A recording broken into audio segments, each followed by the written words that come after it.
ఎన్ని రోజులు అవుతుంది నువ్వు ఇలా పోసి కమ్సే నెల రోజులు అవుతుంది.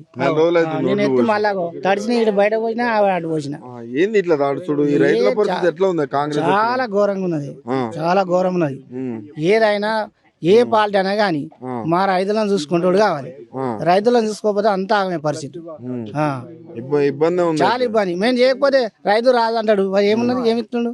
మేము చేస్తేనే వాడు పొట్ట కడుతుంది.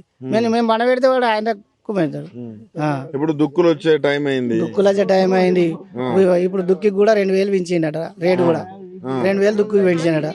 ఊరే కూడా పెడతలేదు. పెట్రోల్ కూడా పెంచిండు. మళ్ళీ దున్నడానికి ట్రాక్టర్ కూడా వాళ్ళు పెంచుతారు. వాళ్ళు డీజిల్ పెంచినాక వాడు పెంచకూడదు. ఓట్లకైతే రేటు తగ్గుతుంది. అవి ఓట్లు కొనుడే లేదు, ఇంకా రేటు తగ్గుడు లేదు, కొనుడు కూడా లేదు. అంతో ఎంతో ఆ ముసలైన కష్టపడ్డాడు. మాకింత గోదాములు కట్టిండు. ఆ గోదాములలో కూడా వాళ్ళు వేసుకుంటలేరు. ఆయన పోయిండా మరి ఇట్లా ఇట్లా వేసుకోపోతే ఎట్లా? చాలా కష్టమైన పరిస్థితి, చాలా కష్టమైన పరిస్థితి. రైతులు మార్పు అన్నారు, ఏ మారు లేదు. మామిడి చెట్టు అన్న మారుతుంది కానీ ఎగురత్తున్న ఈ కాంగ్రెస్ ప్రభుత్వం మారతలేదు. ఎట్లా రైతు భరోసా వస్తుందా? ఏం రైతు భరోసా ఏది వస్తలేదు. కౌలు రైతుకు కౌలు ఇస్తా అన్నాడు. కౌలు లేదు, భూములు లేదు. కౌలు రైతు ఇస్తా అన్నాడు. ఇప్పుడు మాకు బతకలేక కౌలు పట్టుకుంటువి. ఆ కౌలు పాస్బుక్ తీసుకురావాలి, డమ్ము పెట్టాలంటే ఆ డమ్ము పెట్టడానికి కూడా వాళ్ళు వచ్చలేరు. మళ్ళీ పెద్ద కష్టం అవుతుంది డమ్ము పెట్టడానికి. అవి హైదరాబాద్ ఉండే వాళ్ళు అమెరికాలో ఉండే వాళ్ళు వస్తారు ఆ డమ్ము పెట్టడానికి. హరిగోస, ఈ గోస చెప్పరాని గోస, పరిస్థితి చెప్పరాని పరిస్థితి. వ్యవసాయాలు బంద్ చేసి అన్న బిచ్చ పెట్టుకున్నా ఏమున్నది, బిచ్చమెత్తుకున్న పరిస్థితి వచ్చింది. ఖచ్చితంగా ఇంకా మళ్ళా సంవత్సరం వరకు బిచ్చం ఎత్తుకున్న రైతు. మరి ఇంకా 5 ఏళ్ళు ఉంటా అంటాడు. ఏమంత అప్పటి వరకు ఉంటే పరిస్థితి ఏంది రైతు? ఇంకా ఆగం పరిస్థితి, ఇంకా ఆగం పరిస్థితి. ఇంతకుముందు గవర్నమెంట్ ఉన్నప్పుడు ఎట్లున్నా? ఇంతకుముందు గవర్నమెంట్ తట్టుకుంటాను కొంత నడిచింది. మసాలా స్టాక్ పెట్టిండు, ఈ గోదాములన్నీ స్టాక్ పెట్టిండు. ఇప్పుడు గోదాములు కాదు, ఇడికెళ్ళి మళ్ళా సార్ అంత కట్టకు లైన్ పెట్టవలసి వచ్చింది. లారీలు జీవితకాలంలో ఎప్పుడైనా చూసినా ఇట్లాంటి ప్రభుత్వం? ఇట్లాంటి ప్రభుత్వం చూడలే. ఉమ్మడి ఆంధ్రప్రదేశ్ లో కూడా లేదు ఇట్లా డేంజర్ పరిస్థితి. ఏదో మాకు ఇంత ముత్తరెడ్డి ఉండగా ఇంత చేసిండు. ఆయన ఇంత మెరుగు వెళ్ళిపోయింది కానీ ఇక ఆయన పోయినాక ఇంకా మమ్మల్ని మొత్తం మళ్ళా చాలా తొక్కేసారు. ఇంత ఇబ్బంది పెడితే ఏమొస్తుంది? మరి రేవంత్ రెడ్డి నేను రైతు బిడ్డ అని అంటాడు. రైతు బిడ్డ ఆ కొడుకాళ్ళకి ఆయనకి ఏర్పడలేదు. రైతు బిడ్డనే ఆయన పక్క పని అది చేస్తారు కదా, ఆయనకే అది చేస్తారు కదా. వాళ్ళకి కొడగంలో వాళ్ళు రైతు బిడ్డనే అక్కడనే రాజు తరకాయ చేస్తాడు రైతుని రాజును. మళ్ళీ ఓటేస్తావా? ఓటు ఎక్కడిది? ఇంకా ఆ మూలరే వారు దిగుతా పెద్ద మూలరే. 1 లక్ష రూపాయలు ఇచ్చి ఓటే? నాకు 1 లక్ష కాదు, 50 లక్షలు ఇవ్వండి, మనకు అవసరమే లేదు. లేకపోతే నెక్స్ట్ సారి తులం కాదు 3 తులాలు 4 తులాలు పెట్టినా మనకు అవసరమే లేదు. నమ్మరు ద్రోహ కూడా అయిపోయాడు. అంతేనా? అంత కోపం వచ్చింది? అంత కోపం అంటే కోపమే. ఒక ముత్తానోళ్ళకు 3 నెల రోజులు దళ్ళ బట్టి ఎత్తి మళ్ళీ అక్కడ పోసుకున్నా. వానలు కొట్టినా కిందికి నీళ్ళు పోయినాయి. చాలా ఇబ్బంది, ఏది లేదు. ఆడు రైతును రాజు చేస్తాడు, కౌలు ఇస్తాడు, పెద్ద పెద్ద మాట్లాడతాడు. ఆయన సీట్ మీద ఉన్నాడు కదా, ఆయనకి ఇప్పుడు ఎదురు ఇవ్వలేడు కదా. ఇప్పుడు సీట్ మీద ఉన్నాడు కదా, మాట్లాడతాడు.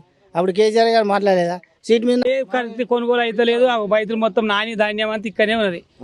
ఎవరు ఇంట్రెస్ట్ తీసుకున్న వాళ్ళు దీని మీద పట్టించుకున్న వాళ్ళు లేరు. శనివారం నాడు శుక్రవారం నాడు పాస్ చేసినాయి, ఇంతవరకు లోడ్ అయితే లేదు. సంవత్సరం మొత్తం నింపెట్టు అని నాణ్యాయి అవన్నీ ఉల్టేసుడు మర్రేసుడు తిరేసుడు ఇదే నడుస్తుంది. రైతులకు పంట పండిస్తున్నప్పుడు కష్టమే, పండించేదాకా కష్టమే, పండించినాక కూడా కష్టమే. అది కొనుగోలు చేసుడు, అది దిగుమతి అయితే లేదు. ఈ లారీలు వస్తలేవని ఏదో ఒకటి సాకులు చెప్పుడు తప్ప ఎక్కడ అక్కడనే స్టాక్ పెట్టిరు అన్నే ఉన్నది. గోదాములు ఉన్నాయి మొత్తం ఇప్పుడు ఏం కొన్నారు? నెల రోజుల కింద వచ్చిన వడ్లు ఇన్నే ఉన్నాయి. ఆ గోదాములు ఖాళీ తీసుకుపోయి గోదాములు నింపుకోవచ్చు కదా. నీకు అక్కడ అన్లోడ్ తీసుకున్నందుకు రైస్ మిల్లు ఖాళీ లేకపోతే గోదాములు ఉన్నాయి, అందులో స్టాక్ పెట్టుకోవాలి. గోదాములు కూడా గవర్నమెంట్ కట్టించింది స్టాక్ కోసమే కదా. ఖాళీ ఉన్నాయి, అవి ఏం లేవు. డైరెక్ట్ తీసుకుపోయి చేస్తారు, ట్రాక్టర్లు పెట్టుకుంటే తీసుకుపోయి లోడ్ చేసుకుంటారు. అందులో గోదాములు మొత్తం ఖాళీ, అవి ఉండడం కూడా స్టాక్ ఎక్కడ దాకా నాకు మొత్తం నీళ్ళలో 2 సంవత్సరాలు వేస్ట్. ఏ సంవత్సరం ఉన్నా ఏదో ఒకటి కరెక్ట్ లేదు. ఎట్లా ఉంది మీ పరిస్థితి? ఏది మంచిది అప్పుడు యూరియా దొరికిందా? యూరియా మంచిగా దొరుకు. ఇప్పుడు ఈ కాంగ్రెస్ ప్రభుత్వం యూరియా లేదు, ఒకటి రేట్లు అన్ని జంప్ చేసిండ్రు, ఏదొక్కటి కరెక్ట్ లేదు. యూరియా దొరకలేదు, ఎట్లా ఉంటే పంట పండించి అన్ని లైన్ కట్టుకున్నాడు. ముసురు పెట్టిన కూడా వర్షంలో లైన్ కట్టుకొని ఆ మసాలా తీసుకుపోయి చాలితే ఈ పంటలు తీసుకొచ్చిపోతే ఇట్లా నెల ఇట్లకి వచ్చి మార్కెట్లోకి వచ్చి అదంతా ఒకటి. ఇప్పుడు ఇంకా దొడ్డి కూడా సన్నయ్య వండించి నెల రోజు అవుతుంది. సన్నయ్య వండి అంటే సన్నయ్య వండించిన బోనస్ ఇస్తాం. బోనస్ యాసండి పట్టు వానకాలము నెల 2 నెలలు వస్తుంది. ఇప్పుడు సరే దొడ్డోట్లు అంటే ఏమో కానీ సన్నట్లు కూడా పోతలేవు. మళ్ళీ ఇప్పుడు దుక్కులు స్టార్ట్ అవుతున్నాయి, అటు దున్నడానికి పోవాలి, ఇవి ఇంకా కొనలేదు. పరిస్థితి ఏంది? పరిస్థితి ఏంటంటే ఇట్నే ఉంది పరిస్థితి. వాళ్ళేమో ఏసీ రూమ్ లో కూర్చొని ముచ్చట్లు పెట్టి ఆ ఉత్తమ్ కుమార్ రెడ్డి అంటాడు తడిసిన ఉంటాం అంటాడు, ఇక్కడ తడితే కొనము నా ఎండ పెట్టాలని ఈడ అంటారు. అట్లుంది పరిస్థితి. అదే పొడి ధాన్యం ఉండలేరు, ఇక్కడ తడిసిన ధాన్యం కొంటామని చెప్పి ఉత్తమ్ కుమార్ రెడ్డి స్టేట్మెంట్ ఇస్తాడు.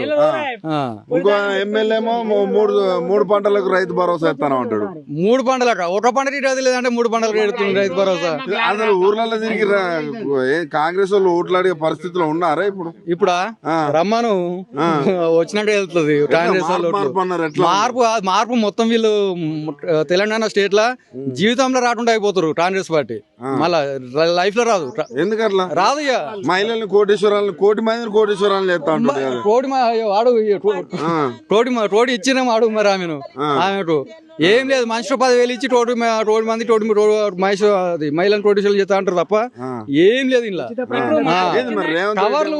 టవర్లు కూడా ఇచ్చే పొజిషన్ లేరు ఇప్పుడు. మార్కెట్ ఇంత పెద్ద ఉంది, అలా 10 జొన్నలు ఉన్నాయి, 10 పొద్దురుడు ఉంది, పెంట అయింది.